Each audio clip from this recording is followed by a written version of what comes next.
Good rising, everybody. I hope that everybody has gotten up on the right side of the bed this morning. Yeah, I decided to just take my spiritual bath since I had got up around 2:30 to make coffee. I couldn't go back to sleep, so I just stayed up. So now I'm in my spiritual bath, and I wanted to come and have this conversation. Y'all know I like to reiterate things, so I repeat myself a lot because I tell my patients all the time, repetition is good.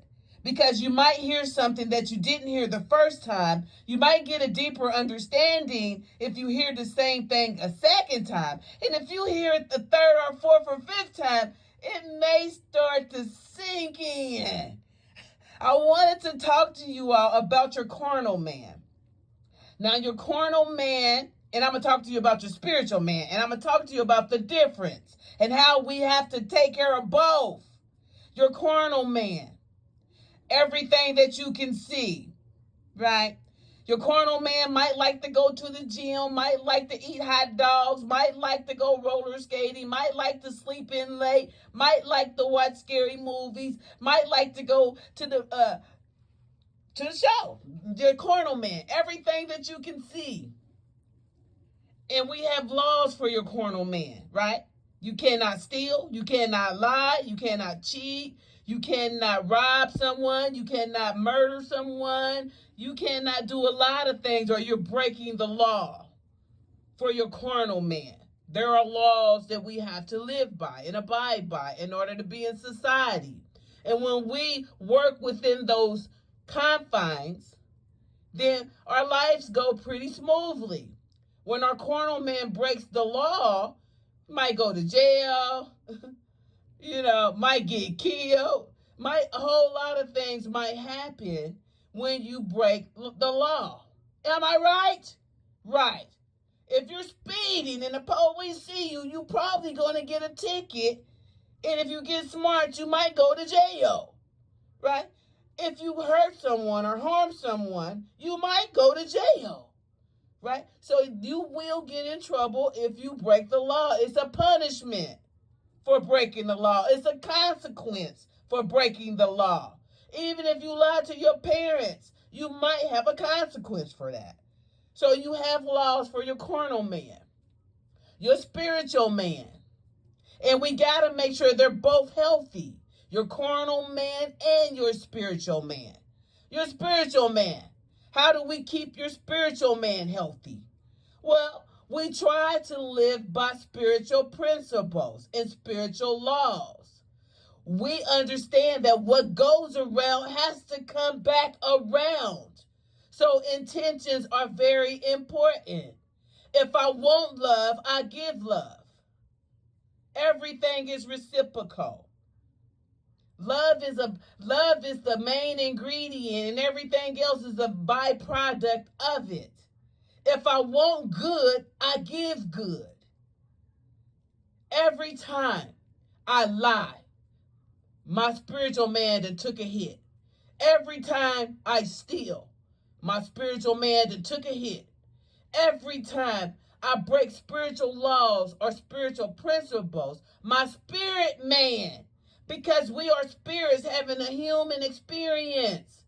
Every time I break spiritual laws, spiritual principles, do something mean to somebody else, I can expect the same thing back because everything is reciprocal. And when I think that I am getting away with anything, my spiritual man is taking the hits. That's why a lot of people are walking around here and they are dead. That's why you can go sit in the church and they'll take your 10% and they'll take any good thing you got because they know your spirit man is dead. And they're not trying to help you revive him either. They're not. Because if you revived your spiritual man, you would understand that your connection with the Most High is something that you have to build and create. You cannot get it through somebody else.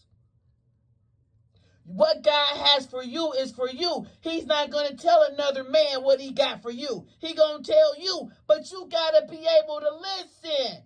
And if your spiritual man is dead, how are you going to connect to a spiritual God? If your spiritual man is dead, your connection with that higher source that you call God is severed. When you break spiritual law and spiritual principles, you go to court just like you do here. You can end up in purgatory. You can have people start dying all around you. You can get sick. You could get in a car accident. You could break your leg. Anything can happen to you. And you have to consider, what have I done to somebody else for this to be happening to me? What have I done? We pay for everything. As above, so below. As above, so below. So if it's happening to you in this carnal world, the 3D world, it's happening in the spiritual world as well. And when you break spiritual laws, just like when you break man-made laws, there is a consequence. And just because you cannot see God doesn't mean he doesn't exist. And just because you don't see that you in spiritual court, you're going to go to spiritual prison, about to be in purgatory, look at your life. Are you where you want to be? Is good things happening for you? Do you have a connection with the Most High? Do you go around breaking spiritual principles and spiritual laws? Now, you can determine where you are. Either you are walking around here spiritually dead, or you're carnally dead, right? Even though we see you, everybody knows that you are a part of the walking dead.